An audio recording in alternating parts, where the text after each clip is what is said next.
बिस्मिल्लाहिर्रहमानिर्रहीम। अस्सलाम वालेकुम my dear YouTube family. I hope आप सब ठीक होंगे, अपनी लाइफ को एंजॉय कर रहे होंगे और रमज़ान में मज़े की रेसिपीज़ बनाकर अपने घर वालों को भी खुश कर रहे होंगे। आज मैं आप सबके लिए रमज़ान स्पेशल में एक बहुत ही मज़ेदार सी रेसिपी लेके आई हूँ, क्रिस्पी पोटैटो डोनट्स, जो कि बहुत ही कम इंग्रेडिएंट्स के साथ बहुत ही मज़े के बन के रेडी होते हैं। तो सबसे पहले मैंने यहाँ पर आलू लिए हैं, उनको बॉईल कर लिया था। उसको मैशर की मदद से अच्छे तरीके से मैं मैश कर लूँगी। तो यहाँ पर जो आलू हैं मैंने उनको मैश कर लिया है। अब हम इसमें स्पाइसेस ऐड करेंगे। तो यहाँ पर मैंने लिया है 2 टेबलस्पून, मैंने यहाँ पर धनिया लिया है जिसको मैंने बारीक चॉप कर लिया है। 2 से 3 हरी मिर्चियाँ बारीक चॉप कर ली हैं। 1 टेबलस्पून नमक, 1 टीस्पून यहाँ पर काली मिर्च, 1 टेबलस्पून धनिया और हाफ़ टी स्पून यहाँ चाट मसाला लिया है, हाफ़ टी स्पून ऑरिगेनो लिया है और हाफ़ टी स्पून ही वाइट मिर्च लिया है। उसके अलावा यहाँ पर नूडल्स का जो मसाला होता है उसका 1 पैकेट लिया है। आप अपने पसंद का फ्लेवर ले सकते हैं। मैंने यहाँ पर चिकन फ्लेवर का लिया है। इससे जो है डोनट्स का टेस्ट बहुत ही मज़ेदार सा आता है। तो ये तमाम चीज़ें ऐड कर देंगे। इसके बाद हम यहाँ पर जो नूडल्स का साशी होता है वो ऐड करेंगे।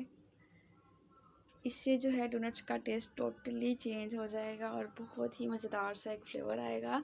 तो यहाँ पर ऐड कर दिया है मैंने।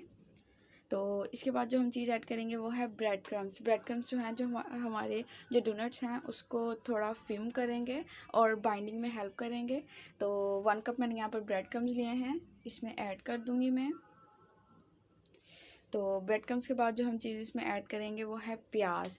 एक मीडियम साइज़ का प्याज लिया है जिसको मैंने फाइन चॉप कर लिया है, वो इसमें ऐड कर देंगे। तो यहाँ पर जो है प्याज भी ऐड कर दिया हमने। प्याज के बाद जो हम चीज़ ऐड करेंगे वो है कॉर्नफ्लोर। 2 टेबलस्पून मैंने यहाँ पर कॉर्नफ्लोर लिया है। कॉर्नफ्लोर जो है हमारे जो डोनट्स हैं उनको क्रिस्पी करने में हेल्प करेगा। तो यहाँ पर जो है कॉर्नफ्लोर भी ऐड कर दिया है मैंने। कॉर्नफ्लोर के बाद यहाँ पर मैंने 1 अंडा लिया है। पूरा अंडा हम जो है इस मिक्सचर में ऐड कर देंगे। अब हम इन तमाम चीज़ों को जो है अच्छे तरीके से हाथ की मदद से या स्पैचुला की मदद से आप इसको मिक्स करेंगे। अच्छे तरीके से मिक्स करना है ताकि जो तमाम चीज़ें हमने इसमें ऐड की हैं वो अच्छे तरीके से मिक्स हो जाएं और इक्वल फ्लेवर आए हर तरफ से।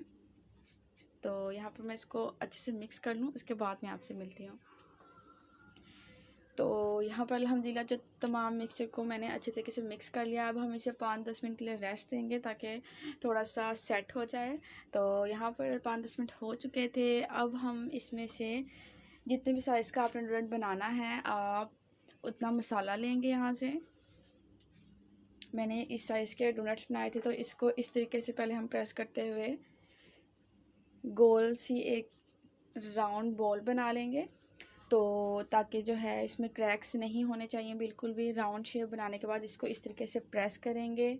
प्रेस करने के बाद साइड से एक दफ़ा दोबारा से शेप देंगे और फिर दरमियान में किसी भी चीज़ की मदद से होल कर देंगे और अच्छे तरीके से इस चीज़ को सेट कर देंगे।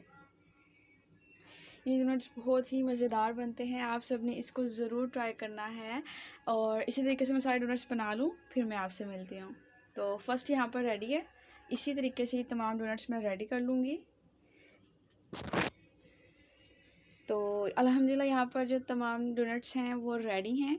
अब हम इनकी कोटिंग करते हैं। तो कोटिंग के लिए मैंने यहाँ पर अंडा लिया है, इसमें थोड़ा सा नमक डाला है, काली मिर्च डाली है। अच्छे से इसको फेंट लेंगे और उसके बाद अब हम फ्राइंग स्टार्ट करते हैं। तो यहाँ पर मैंने घी गर्म होने पहले ही रख दिया था। सबसे पहले हम अंडे में डिप करेंगे डोनट को। अंडे में डिप करने के बाद अच्छे तरीके से हम इसको जो है ब्रेड क्रम्स से कोट करेंगे। ब्रेड क्रम्स अच्छे तरीके से हम इस पर कोट कर देंगे और जो एक्स्ट्रा होगा एंड पे हम उसको निकाल देंगे। बहुत ही क्रिस्पी बनते हैं, बाहर से बहुत ही क्रिस्पी और अंदर से बहुत ही सॉफ्ट बनते हैं।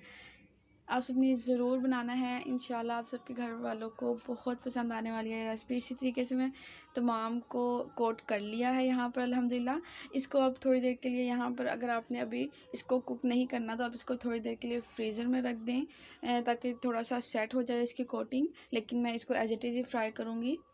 तो यहाँ पर जो ऑयल है वो बहुत ज़्यादा गर्म नहीं होना चाहिए, मीडियम जो हमारा ऑयल है गर्म होना चाहिए। तो इस तरीके से पहले एक साइड से हम इसको कलर आने तक कुक करेंगे।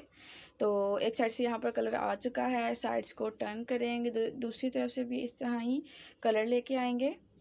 और इसी तरीके से जो है मैं तमाम डोनट्स फ्राई कर लूँगी। तो अल्हम्दुलिल्लाह यहाँ पर हमारे आज के बहुत ही मज़ेदार क्रिस्पी पोटैटो डोनट्स रेडी हैं। आई होप आप सबको ये रेसिपी बहुत पसंद आई होगी। अगर आप मेरे चैनल पर नए हैं तो मेरे चैनल को सब्सक्राइब करें, मेरी वीडियोस को लाइक करें और इसे अपने फ्रेंड्स और फैमिली के साथ शेयर करना मत भूलिएगा। तो बहुत ही मज़ेदार ये रेसिपी बनती है, आप सब ने ज़रूर ट्राई करनी है। मुझे कमेंट्स में लाजमी बताना है कि आप सबको ये रेसिपी कैसी लगी। इंशाल्लाह आपसे अगले वीडियो में बहुत ही मज़ेदार सी रेसिपी के साथ मुलाकात होगी। तब तक के लिए मुझे दीजिए इजाज़त। अपना और अपने घर वालों का ख्याल रखिएगा, मुझे दुआओं में याद रखिएगा। अपनी मज़ेदार सी रेसिपीज़ ट्राई कर के अपने घर वालों को भी रमज़ान मुबारक में खुश कीजिएगा और सबकी दुआएं लीजिएगा। अल्लाह ताला आप सबको दुनिया और जहान की तमाम खुशियाँ नसीब फरमाए, आप सबको बहुत ज़्यादा खुश रखे, आप सबकी तमाम दिली ख्वाहिशें पूरी हों। अल्लाह ताला हम सब की जायज़ ख्वाहिशात को पूरा करे। इंशाल्लाह अगली वीडियो में मुलाकात होगी, तब तक के लिए मुझे दीजिए इजाज़त। अल्लाह हाफ़िज़, फ़ी अमानिल्लाह।